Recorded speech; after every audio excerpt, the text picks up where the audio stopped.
দেখো তোমাদের একটা নতুন রেসিপি দেখাচ্ছি। আমি দীপালি রান্নাঘর থেকে বলছি। দেখো এখানে কলমি শাকগুলোকে কেটে ধুয়ে নিয়েছি। কলমি শাকের বড়া করার জন্য এখানে পেঁয়াজ কোচানো, রসুন কোচানো আছে। এখানে জিরে ধনে ভাজা মশলা আছে। তোমরা চাইলে কাঁচা মশলা কাঁচা জিরে গুঁড়ো ধনে গুঁড়োও ইউজ করতে পারো। আমি এখানে ভাজাটা ইউজ করব। সুজি আছে, বেসন আছে, হলুদ, কাশ্মীরি লঙ্কা আর আছে নুন। তো দেখো এটাকে ভালো করে আগে মেখে নেব সব কিছু দিয়ে। এখানে কলমি শাকগুলোকে দিয়ে দিলাম একটা পাত্রে।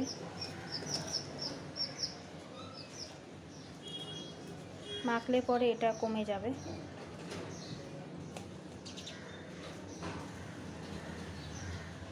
এতটা নিলাম, এক হাতের মতন। এর মধ্যে পেঁয়াজ দেব, পেঁয়াজ রসুন কুচি সব একেবারে দিয়ে দেবো।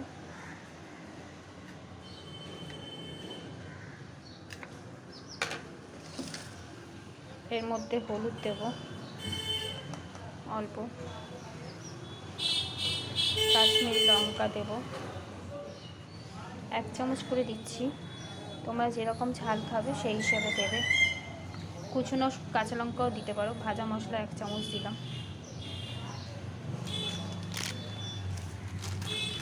সুজিটা অল্প দেব।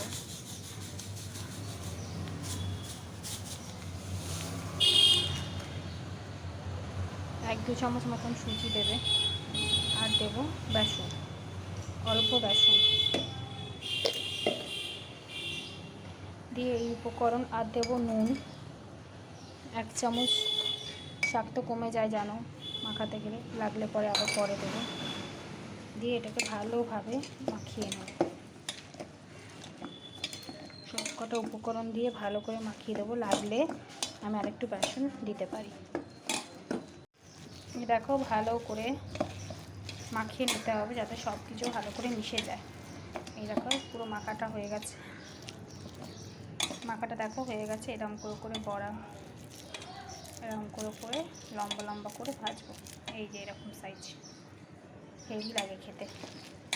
কড়াই আমার গরম হয়ে গেছে। একটু সাদা তেল দিয়ে ভাজবো। তোমরা সরষের তেলেও ভাজতে পারো। ভাজা কুচিগুলো আমি একটু সাদা তেলেই করি। তেল দিয়ে দিয়েছি, তেলটা গরম হচ্ছে। দেখো এবার আমি বড়াগুলোকে ছাড়বো।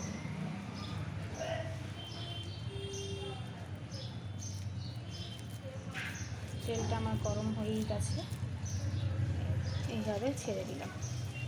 তোমরা বাড়িতে এইভাবে যারা বাচ্চারা কলমি শাক, যদি শাক পাতা যেসব বাচ্চারা খেতে চায় না তাদেরকে এইসব শাক পাতা বড়া করে দেবে। দেখবে ওদের মুখে স্বাদও লাগবে, বাচ্চাদের মুখে ওরা খেতেও চাইবে, বাচ্চা বড় সবাই। আমার এই রেসিপিটা যদি তোমাদের ভালো লাগে সাবস্ক্রাইব করো, কমেন্ট করো, একটু বেশি বেশি করে লাইক করো, পাশে থেকো আমার। এইভাবে তোমরা আমার পাশে থেকো, নিত্য নতুন রেসিপি তোমাদের আপডেট দিতে থাকবে। দেখো এবার একটু আস্তে করে আমি এটাগুলোকে উল্টে দেবো। এই দেখো এরকম করে উল্টে দেবো।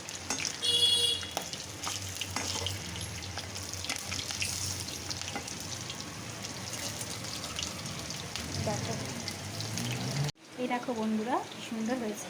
কলমি শাকের বড়া মুচমুচে হয়েছে। ঠিক আছে, তোমরা বাড়িতে অবশ্যই ট্রাই করো। Tata, by.